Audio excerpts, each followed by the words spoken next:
বহুকাল পরে আইসা সে আমারে জিগাইলো, আমারে কি আপনার মনে পড়ে?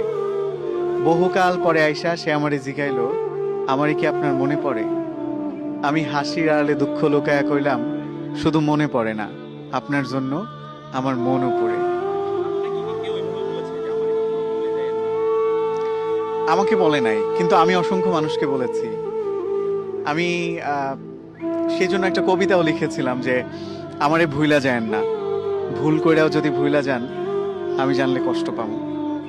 জীবনে কত অপ্রয়োজনীয় জিনিসই তো আমরা মনে রাইখা দেই। কবে, কোথায়, কোন পথে হাঁটতে গিয়ে হোঁচট খাইলাম, অদেখা তার কাটাই লাইগা শখের জামাটা ছিঁড়া গেল। লোকাল বাসে ওঠার সময় না দেখা কেউ একজন হাতটা ধইরা টাইনা তুলল। এমন অপ্রয়োজনীয় অনেক কিছুই থাকে যা মনে না রাখলেও চলতো, তবু আমাদের মনে থাকে, আমরা মনে রাখি। আপনি আমারে ভুইলা যায়েন না, মনের এক কোনায় রাইখা দিয়েন।